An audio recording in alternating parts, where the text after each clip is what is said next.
पिताजी तो मर गए, लेकिन मुझे जीते जी मार कर चले गए। पता नहीं उस अंधे को कब तक मुझे ढोना पड़ेगा। खुद के लिए तो कुछ मिलता ही नहीं, उस अंधे को कहाँ से खिलाऊं? गोपाल और भोला दो भाई थे।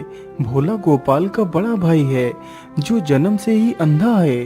गोपाल के पिता ने मरते वक्त गोपाल से वचन लिया था कि वह भोला की देखरेख की जिम्मेदारी ले।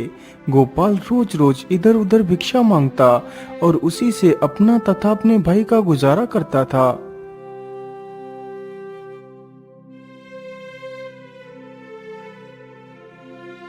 अरे माताजी, कुछ खाने को दे दीजिए। 3 दिनों से भूखा हूँ, कुछ भी नहीं खाया। अच्छा अच्छा रुको बेटा, मैं तुम्हें कुछ खाने को देती हूँ। इतना कहकर वो बूढ़ी महिला घर के अंदर जाती है और एक रोटी लेकर आती है। ये लो बेटा, मेरे पास एक ही रोटी बची है। कोई बात नहीं माताजी, ये एक रोटी ही मेरे लिए काफी है। इतना कहकर गोपाल उस रोटी को ले लेता है और वहां से चल पड़ता है।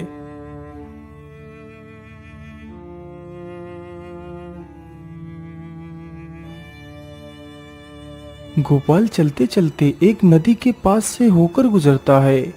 आज पूरा दिन भिक्षा मांगने के बाद सिर्फ एक रोटी ही मिली है। अब इसे मैं खुद खाऊं या फिर उस अंधे को खिलाऊं?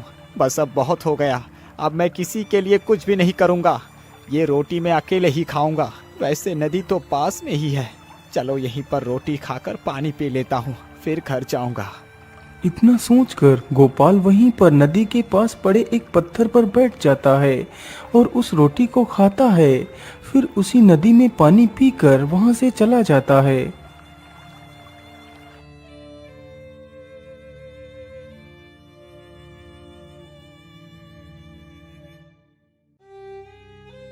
अरे गोपाल, क्या आज फिर से तुम्हें कुछ भी नहीं मिला? अरे भाई, कुछ मिला होता तो घर लेकर नहीं आता क्या? चलो अब चुपचाप सो जाओ, अब कल देखेंगे कि क्या करना है।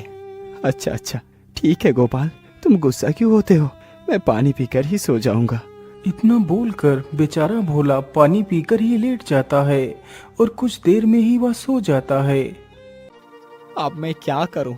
ऐसे रोज रोज छिप छिप कर खाना मुझे बिल्कुल भी अच्छा नहीं लग रहा। मुझे इस अंधे से छुटकारा पाना ही होगा, इसके लिए चाहे मुझे कुछ भी करना पड़े।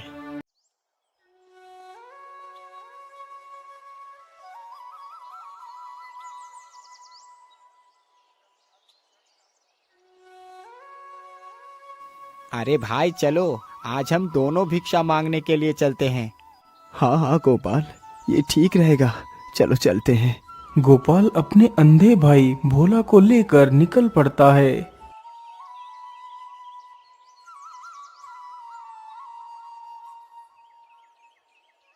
वह दोनों चलते चलते जंगल के बीच में पहुंच जाते हैं।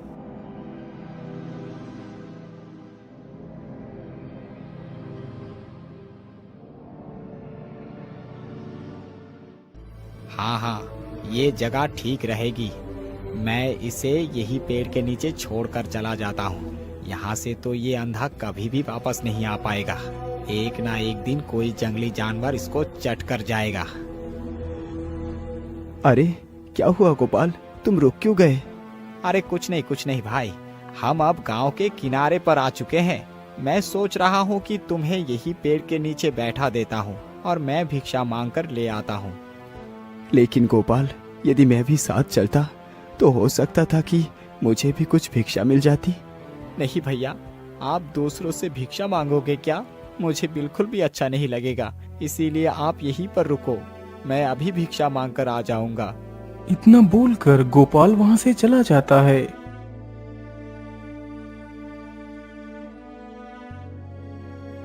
हे भगवान, आपने मुझे आंखें नहीं दी। मुझे इसका कोई अफसोस नहीं, क्योंकि मेरी आंखें बनाकर आपने मेरे भाई को मेरे जीवन में भेजा है।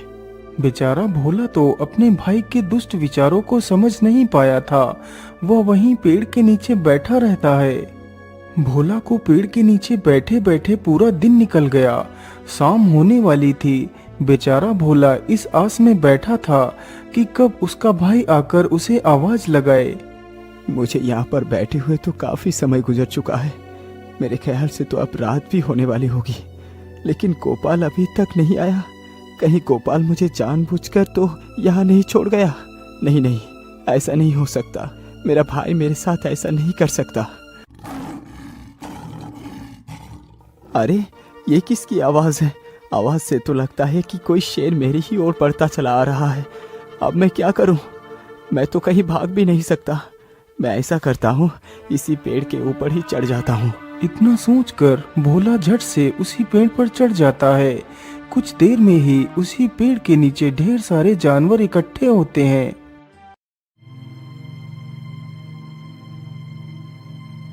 क्या सभी लोग इकट्ठे हो चुके हैं? हाँ हाँ महाराज, सभी लोग आ चुके हैं। तो फिर बताइए टाइगर भाई, आज की ताजा खबर क्या है? महाराज, मैं ज्यादा दूर की बात नहीं करूंगा। मैं यहीं इसी पेड़ से ही शुरुआत करता हूँ। तो फिर बताओ, तुम इस पेड़ के बारे में क्या बताना चाहते हो? महाराज, आज की रात का समय बड़ा ही शुभ है। यदि कोई नेत्रहीन जीव इस पेड़ की पत्तियां तोड़कर उन पत्तियों का रस अपनी आंखों में डाल ले तो उसकी आंखें पूरी तरह स्वस्थ हो जाएंगी। उन जानवरों की बात को भोला बड़े ही ध्यान से सुन रहा था। वह तुरंत ही उस पेड़ की कुछ पत्तियां तोड़ता है और उन्हें मसल कर उनका रस अपनी आंखों में डालता है। आंखों में रस पड़ते ही मानो कोई जादू सा हो गया हो और भोला की आंखें बिल्कुल ठीक हो जाती हैं। वह सारे जानवर बारी बारी से शेर को खबरें सुनाते हैं। उन जानवरों की बात सुनकर भोला बहुत खुश हो गया था।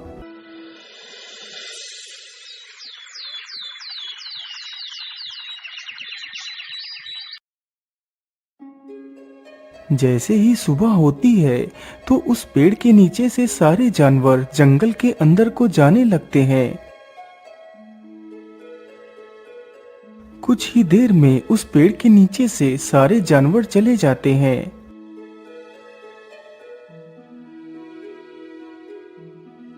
मुझे लगता है अब पेड़ के नीचे से सारे जानवर जा चुके हैं। चलो अब मैं अपने काम के लिए निकलता हूँ। इतना बोलकर भोला पेड़ से नीचे उतर कर आता है और वहां से चल पड़ता है।